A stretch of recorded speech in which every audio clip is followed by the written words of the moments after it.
Vous savez, François Asselin a qualifié ça d'une expression très simple, du bon sens.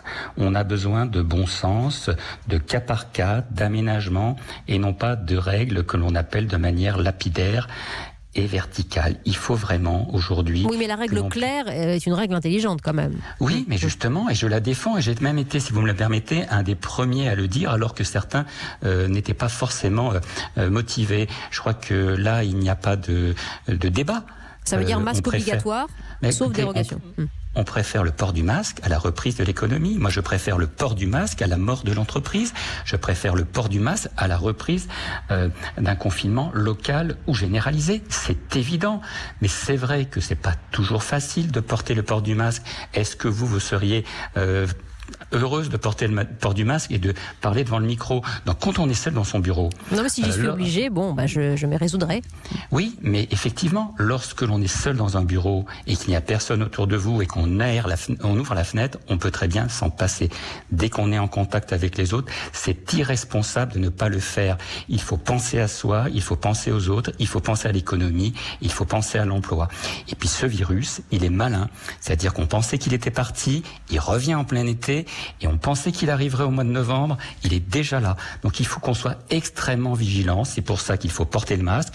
Moi je préfère, je vous le dis, porter le masque Made in France, du masque lavable, recyclable, c'est beaucoup plus mon truc que de prendre du masque et des masques qui viennent ailleurs et on a du mal à recycler. Ça c'est un choix et c'est ainsi que l'on essaie effectivement de promouvoir celles et ceux de nos petits entrepreneurs qui dans les territoires ont changé leur chaîne de production pour pouvoir en produire. Bon, je me permets de dire qu'hier nous avons reçu le cofondateur de Plaquesteel, qui est une entreprise qui, dans la Vienne, recycle les masques chirurgicaux, la seule en France. Voilà, c'était l'occasion justement d'en parler puisque vous évoquez ces masques. Bernard Cohen-Haddad, le discours sur le télétravail, qui reste aujourd'hui une pratique recommandée, est-ce qu'il satisfait les TPE, les PME que vous représentez ce soir? Dans la mesure du possible, cette pratique est recommandée.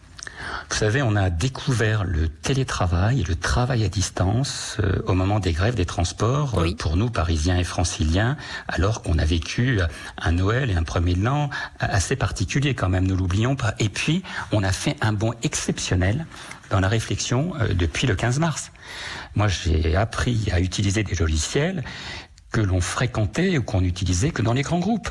Il faut le reconnaître aussi. Donc on a effectivement, dans nos TPE-PME, fait un bond exceptionnel.